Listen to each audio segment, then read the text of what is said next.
documenting reality since so many people like to make up stories.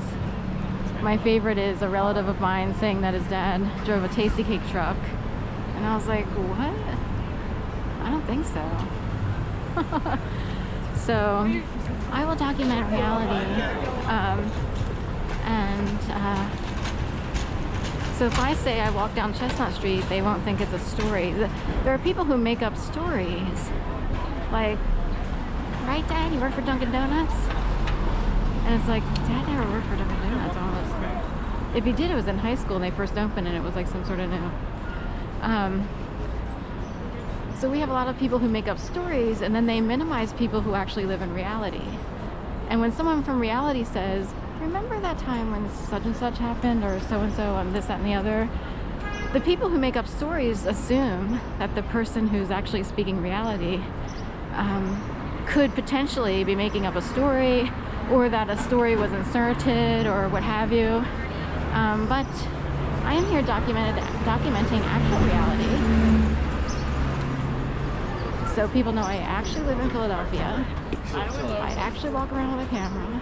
I'm actually walking east on Chestnut Street. That's not made up. I didn't make it up. I'm walking east on Chestnut Street from 17th to 16th.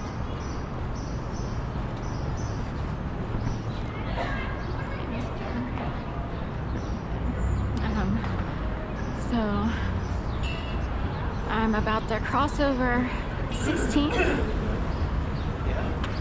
and I didn't make that up. And I'm not making it up. I actually was made to believe I'd be murdered in my apartment the 4th January, the 4th Monday of January 2011. That is now not made up. It is not a figment of my imagination. That actually happened. Some people in my corner see it as attempted murder. So if you were involved in making sure a van was sitting outside, or making me believe that someone was coming in through the door, if you were involved in making me believe a whole bunch of things, like if I call the police, will it go to the CIA? Or will it go to police? That actually happened. It's not made up.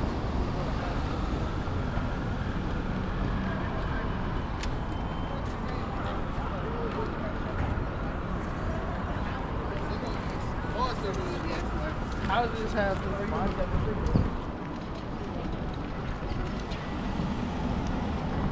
So I actually had to walk around this whole intersection for very specific reasons. I can't tell you why. But there is a reason, and I didn't make it up.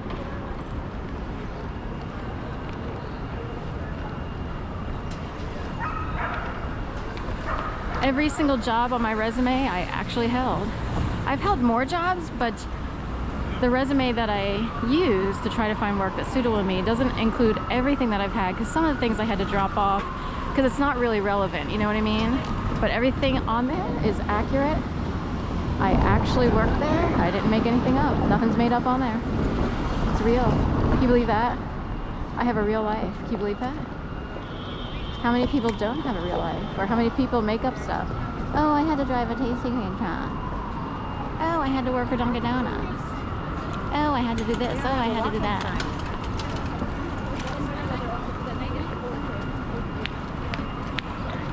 So I live in actual reality, and a lot of people I found out because of what happened to me don't. They don't actually live in reality. They've been sort of living a lie their whole lives, or they make up stories for some reason to try to confuse people or to minimize your own experience. Could have punched my cousin in the face saying his dad worked for Tastykake, and I have a feeling he thinks that things are made up. They're not made up.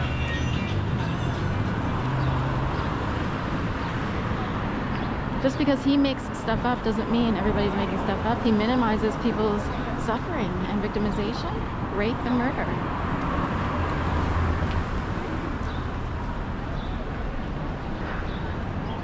It smells like cotton candy, right? That's kind of weird.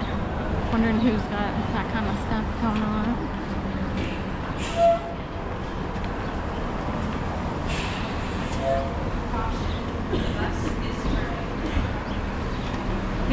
caution buses turning became such a thing that they actually turned it into like some sort of, what is it, thing you go to at the Kimmel Center, like a concert. So I think the sign said something like, as whatever of everyday life is the sound of caution buses turning. So it became a thing where, say you turn the corner every time a bus happened to say caution bus is turning, and you started to feel like a fat cow, or like the size of a bus. So, and you're like, every time I turn a corner, I hear a bus saying caution bus is turning.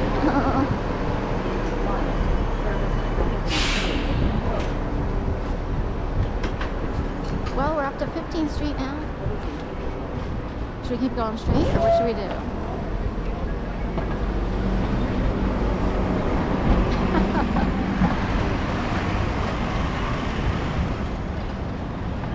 Got lots of golfers today. I've only been out twice, and I've already seen 2 people with golf clubs carrying around. So I'm wondering what's going on with golf today.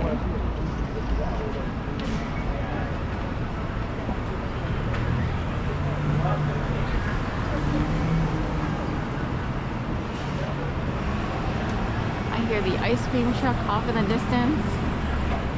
And of course, you know, the ice cream truck, say it's parked in front of your window on a Sunday, and you're like, it just keeps going around and round and round with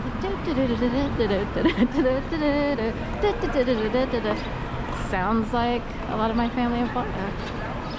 Still getting those Caravelle ice cream cakes at the age of 80. Drive you crazy. It's like being in a carny show all day long.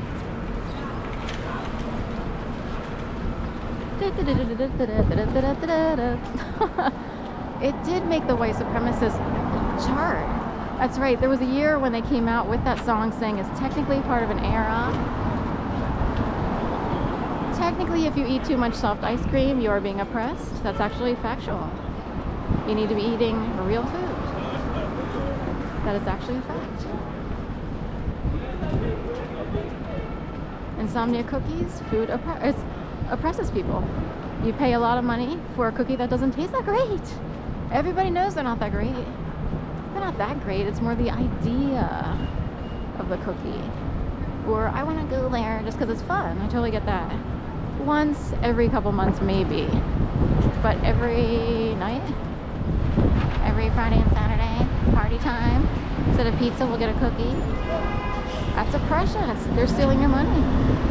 Insomnia cookies steals your money. That's about it. That is about it. I don't spend money on any of this stuff because I'm tired of them stealing people's money. Who owns Insomnia cookies, and why do I want to make them rich? I think so.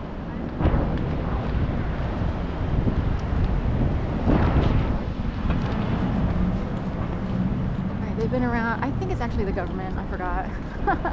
I forgot. They're open late because they're like a Dunkin' Donuts. It's like a new Dunkin' Donuts form. So, Insomnia cookie. Probably owned by the government. How'd they get this big? From the little tiny shops selling cookies at 3 o'clock in the morning?